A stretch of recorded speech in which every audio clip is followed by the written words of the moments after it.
All right, well, let's begin. And hello, everybody. My name is Cervasio. I am the lead sports anchor and reporter at Fox 5 New York, as well as the host of Sports Extra. And I'm actually the former host and reporter of the New York Red Bulls broadcasts on MSG networks for, it was actually a decade, from 2008 till 2017. So it's an honor to be with you here today. And in celebration of Women's History Month, the New York Red Bulls, what we've done is organize a panel full of inspiring, powerful women, as you can see all here today on this screen. And all of these women have made huge contributions in the world of sports, but also beyond. And we are here today to just speak about their respective career journeys, their incredible achievements, and also the obstacles that they overcame to become who they are and where they are today. So I'm going to introduce you to everyone. And we'll start with Brooke Ebler, Senior Manager, Control Room Operations of the New York Red Bulls. Star Butler is the Vice President of Booking and Events for the Milwaukee Bucks. Judy Barbosa is a Gaming Specialist for Red Bull. Carrie Cohen, General Counsel, New York Red Bulls, also recently named a Sports Business Journal Game Changer. And Jessica Berman, Deputy Commissioner and Executive Vice President of Business Affairs for the National Lacrosse League. So let's start with Jessica. Jessica, how have you arrived at your current role? How did you get the job that you're currently in? And just, let us know if there was anyone who helped you along the way or inspired you along the way. I'm, as you said, Tina, the Deputy Commissioner of the National Lacrosse League, and I've been in this role since September of 2019. I was looking to make a career change. I had been at the NHL for 13 years and was ready for my next opportunity. So my specific role, I think is a good lesson for women and men, frankly. I asked for it. I specifically, in my meetings with the commissioner, said I was interested in being his right-hand person and getting exposure to new areas of the business, and that I wanted to be the deputy commissioner, and was fortunate that he gave me the opportunity. So that's a shortened version of my story. I know, I'm sure we can all go on for a while because there's so much to the path. Carrie, what about you? I would say that I always knew that I wanted to pursue a career in sports law. And when I was in law school, I was fortunate enough to land an internship working for Jessica Berman at the NHL. So after spending a couple of years with Jessica at the NHL, I joined at the time the New Jersey Nets. It transitioned to the Brooklyn Nets, Barclays Center, and after almost 9 years, I too realized that it was probably time to move on. I was hungry to really sort of run my own shop, and I was fortunate enough to offer a position with the New York Red Bulls right in time for the pandemic at the end of January last year. We're glad to have you here today. Judy, what about you as a gaming specialist? Oh boy. Obviously, I don't think anyone starts out in gaming, I actually transitioned from a career in IT, which is another male-dominated field, but I worked in IT for the better part of a decade. But I always had a passion for video games, and then consequently, over time, esports, right? Competitive gaming was always very interesting to me, and I was something of a super fan, right? To the point where, especially with certain games, I found myself building a community, not only around locally, but just beyond, online building communities, offline building communities, to the point where it started out as just sort of scheduling time to play, and then quickly became interfacing with sponsors, and we got attention from Riot Games, for example, the producers of League of Legends, right? So it really was a grassroots effort that, built out into something that I believed I could make a career out of, and long story short, here I am. So it's been very fun to kind of carve my own path in this place. And I want to point out that Judy has the really cool headphones, so she's got better tech than all of us, right? This is a gamer setup, y'all. Her setup is so much better. Star, what about you? I didn't actually start out in the events industry at all. When I came out of college, I thought I was going to be a lawyer, like some of the ladies on this call. I basically was going into law, and I went into government first, and I was chief staff for a city council member. And after that, I decided I didn't want to be in government anymore, moved on and went into the banking route. So while I was still in banking, I started my own company and started representing talent. And that evolved into me actually producing events for that talent. While I was doing that, I started working with a bunch of venues in New York City, and I realized that I had finally found my niche.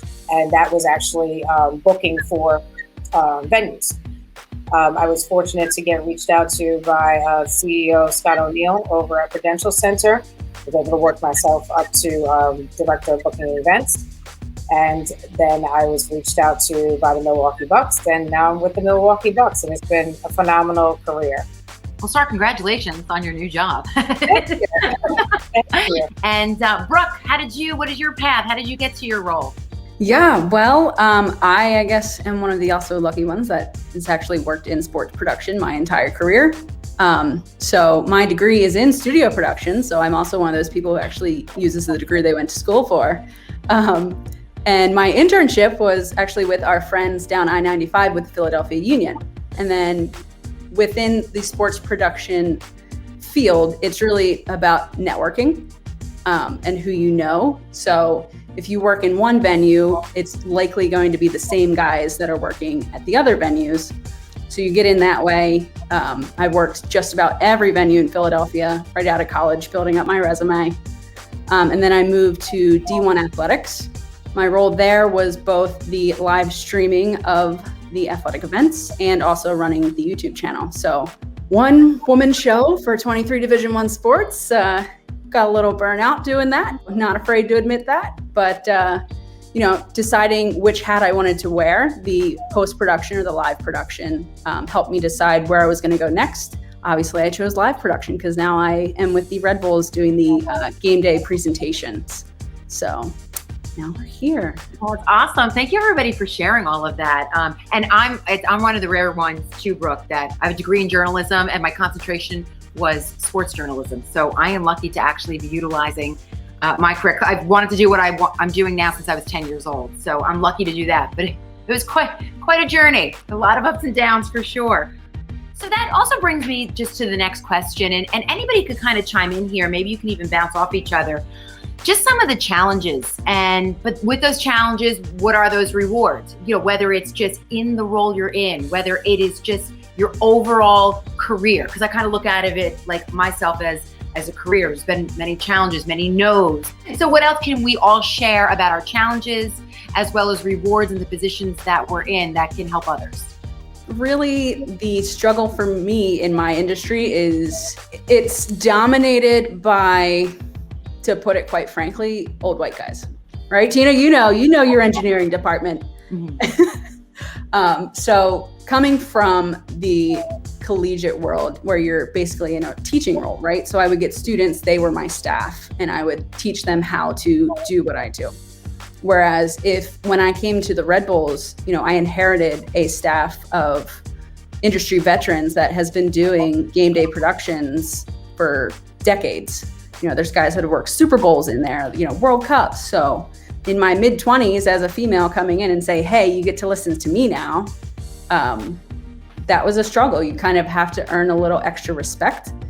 But, you need to take stock in yourself, know what you know, and prove that you know it. And then it just builds trust, it builds rapport. And then you have these guys that have been doing this forever, hanging on your every word and trusting you through the process.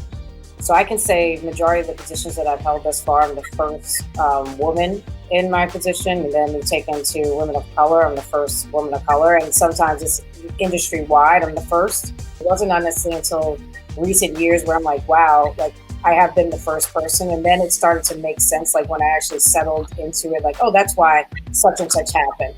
So I think it's just really being who you are and just being strong and set in your ways and really just staying aligned with what your plan is and what your goals are and being confident to move within that and not really getting caught up with in the circumstances or anyone else's idea of who you should be. It really has been about taking an active role in your career and not remaining passive, which I think tends to happen more to marginalized or underrepresented groups because you start to sort of rationalize in your head, well, maybe I don't belong here, and you get the imposter syndrome. But no one's going to hand it to you, whether you're a woman or a man. I think definitely it's incumbent upon us to know what you want and know how to put yourself and create the circumstances where you're in situations where you can achieve your potential.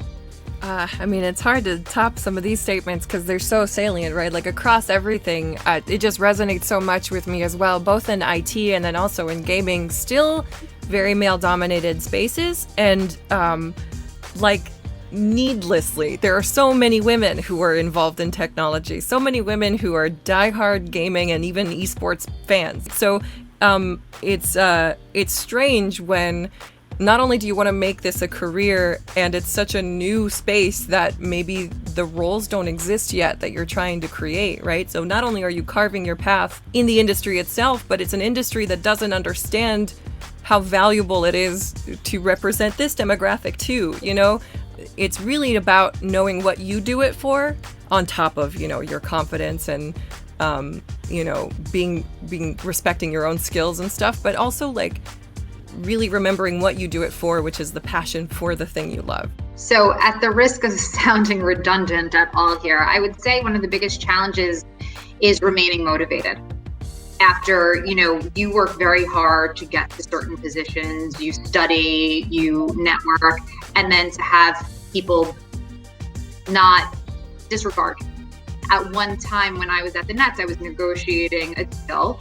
My former boss was at the table too, and the attorney for the other side wouldn't engage with me at all in negotiations. He would focus solely on my former boss and instead started asking me just general questions about my personal life, about the Nets record, anything to avoid the serious discussion of the agreement. But as time went on, my boss continued to remove himself from the picture in each of our encounters, on each email, on each phone call, he would walk away. And slowly but surely, this individual who was on the other side began to recognize that I could hold my own. So it took time, but at the end, it was incredibly rewarding. But, you know, staying motivated, and that goes across for every single individual trying to make an impact. I mean, there are times that we're going to fail. There are times that we're going to be wrong. And it's making sure that you're able to pick yourself back up after that. And importantly, pick back up the women and other individuals around you who need that encouragement too. So as we talk about this, where we're obviously all in male-dominated industries, but are there any particular women that have stood out to you that have helped your industry, even if you don't know them? So I'll quickly use examples and why they, to me, have made such a positive impact in my industry. Leslie Visser, Hannah Storm, Robin Roberts, Andrea Kramer, Bonnie Bernstein, to me, Doris Burke. I looked up to them when I was learning how to be a journalist, broadcast journalist, reporter, etc. But what inspires me most and what I see as their biggest impact in the industry is they're still there. But these women have broken all of those barriers and they're still there. Who are some of the type of women that you have seen in your particular roles or industries that have made those impacts and almost in a historic level? I'll jump in a little bit outside of our direct industry, but I'm like completely obsessed with Ruth Bader Ginsburg. Her quote, "Fight for the things you care about, but do it in a way that will lead others to follow you," is to me, particularly for women where you're representing a marginalized or underrepresented group, is such an important takeaway and lesson that I try to keep in mind, because it always feels like when you're the only in the room that you're swimming upstream anyway. So I think the way you deliver whatever the message is, like, you are there because you think differently. And so I think we have to start from that point. That means that you're going to be in situations where you're in a respectful way challenging the norm.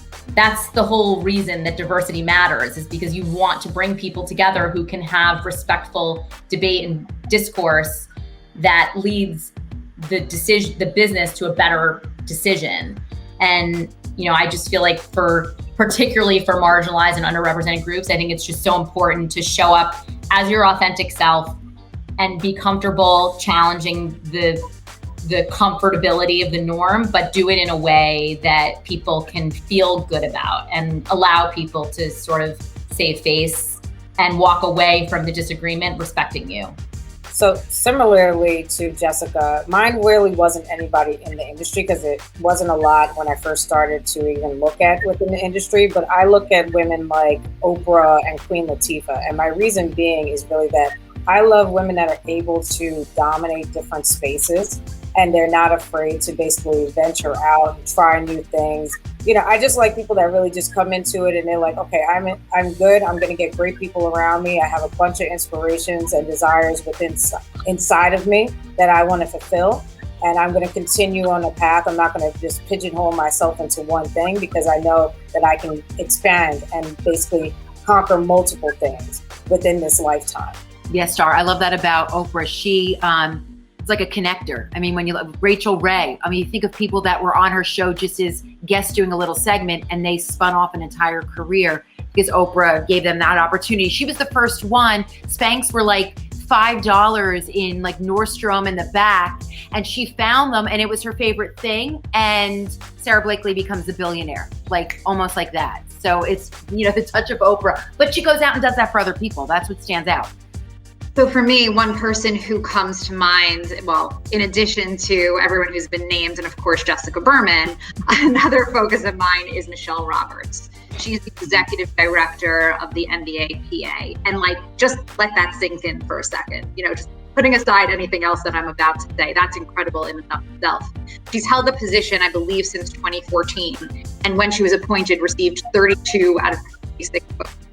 And she's the first woman in North America to be in that position. The way that she presents herself, you know, not just in front of all of the women, it happens to be a women's conference that she was speaking to, but also to these incredible basketball superstars. I mean, to me, that says anyone. And she's just incredible. I want to bring up a quote, Michelle Roberts, this one, oh, and I have it in my phone. That's why the minute you said her name, my past is littered with the bones of men who were foolish enough to think I was someone they could sleep on. And that was when she was working in DC and litigating. And I've seen these players in person when she walks into a locker room and the way that she advocates for them, like they just, oh, Michelle, like they just know she will do anything for them. So yeah, she's fascinating to just watch the way she works with that league and like you said, her path. We can't even do it justice, but that's my favorite quote. I mean, I'm inspired. That's incredible. I feel like this group here, you're the ones making the impact now, and it's all about paying it forward. So what would your advice be right now to young professionals entering the workforce to make a difference, to get that job? The thing that stands out the most, especially within gaming esports, is sometimes a shyness or sometimes hesitation can really make the not a good impression. You know what I mean? And that's unfair to you, right? You absolutely are capable of doing a good job. You just got to show up 100% ready to go. And 9 times out of 10, that speaks way more volumes than whatever experience somebody may have or whatever friends somebody may have. If you're really there doing your job as good as you can, I am confident that, you know, someone will see it. I would say it's twofold for me. The first ties into what we've been discussing, which is be passionate about what you do, because there will be occasions where you get a little bit sidetracked and you need to stay on course and make sure that you're motivated. And as long as you're waking up every morning and you're excited to go to the office, you're looking forward to working with your colleagues, and you have a goal in mind for yourself that you really want to accomplish, I think that that's important. And then separately, I would say, you know, learn by observing. You're going to meet a lot of people throughout the course of your career, and you're going to learn from each and every one of them, whether it's something to do or not to do. But either way, I think it's important to really focus on people, not just substantive skills, but even the intangible, how to be a professional, for example. Really like approach each meeting or conversation with intentionality around your give and your get. Because no matter how junior or senior you are, no matter what the situation is that you're participating in, there's an opportunity to give and there's an opportunity to get. like, okay, I'm going into this meeting. What do I wish to get out of it? And make sure you don't leave that meeting until you get what you need. And how can I contribute to help someone else or to give someone else what they need? What value proposition am I bringing to the table? And, again, no matter your level, I think that that's applicable. We all have something to give and something to get. Yeah, I think if we're, the theme of this panel is, speak up, basically, like ask for work, ask to do it, even if it is not something that, is on your list of responsibilities. Like go out and do it and learn a new skill set. You make yourself more valuable that way, and then you can branch out and do whatever other areas of interest that you have. So I think that's really important. And also, just to kind of go back to the last topic, any role that I stepped into was previously held by a man in my career so far. So not that there's any women to look up to, but I really had strong male allies who advocated for me. So I have to shout out to them because, lifting other women up is now what we're doing, right? Because we're here now. But for us to get there, we had to have help from other people. So having those male advocates was really important too. So find those as well. What I believe is really a value add that it's been alluded to here is really just like paying attention to your network. Like even when you're coming into the business, like someone. And I think it's really just to concentrate on building good quality relationships and making sure that you have a good quality reputation. That's really the best thing I can say, because like many of the women on this call, it was males that opened up doors and spoke of me in rooms that I wasn't in for me to be able to even be in those rooms. So I think just building on your network, utilizing what you have. Young people nowadays have so many resources to even just connect with people on Zooms. Like we can never just reach out to somebody across the country and have a conversation with them before. So take advantage of it and really just be conscious. And when you do take somebody's time, really do some research on the questions that you really want to ask and know about, and have really be vested in those questions, because those people can help you, but how you show up, like everyone else has said, is going to be if they're going to really advocate for you beyond that conversation. So a final question, a final discussion point for all of us. What are your hopes for women in the future? And I quickly it just comes to my mind because it happens a lot in broadcasting. If we've ever been a part of it, we're honored to be the first to do something. The first full-time female anchor of this show, Sports Extra. It's this 50-year-old show. It's an honor, and I worked hard to get that role, and I'm grateful to my news director, Byron Harmon, for hiring me and trusting me with that. But we are getting to a point, because I've interviewed a lot of women like Sarah Kustok, who is the first full-time NBA analyst for a team that does a full season with the Brooklyn Nets. And it's gotten to the point, it's like where we're ready for it. We don't want to hear, she's the first. We just want it to be normal. So there's going to be a point where it's not the first anymore. And that's when we'll feel like, okay, that's our hope for the future in females in sports broadcasting. What is your hope for the future of women within your field? I actually had wrote down exactly what you said, Tina. Really, I just wanted to get away from having to hear that somebody's the first, because it's so normal and it's so normalized for us to be in these spaces, in these rooms. The one other hope that I really have is that as all of us get into new spaces and rooms, that we open up the doors for others and be conscious about who's in those roles. And then when we have those opportunities, that we're conscious about who we're hiring and who we're recommending. So I think it's just, that would be my hope, is that we continue to educate other women and open up doors for other women, and just make sure that they're aware of the opportunities that are out there for them. Yeah. So my favorite quote is, if she can see it, she can be it. In the production world, Tina, I think you do a fantastic job on camera, but it's nice for, women to see that there's roles behind the camera too. And there's very few. There's like one female director for CBS NFL, Suzanne Smith. There's one. Yeah. Oh yeah, exactly. Removing that curtain of, behind the scenes and showing that there are roles out there beyond the traditional ones that you would normally see a woman in sports doing. I think that is going to be key to opening the doors to women in the future. That's amazing. I'm going to switch it up a little bit just because I'm very confident in this. The more diversity you get in a space, in a project, the better that product becomes, you know, just in general, no matter what it is. And I think that I am just so confident that as women become more, are invited into these spaces, that just everything is just going to get better overall. You know what I mean? I feel like I see it happening, and the more I see it, the better the stuff becomes, right? So I just know it's, the sky's the limit there because we have so much untapped potential and chances to innovate. I feel like in the last 10 years, we've made such progress with diversity, and I'm so proud of our industry for making it a priority because I really think it has been intentional.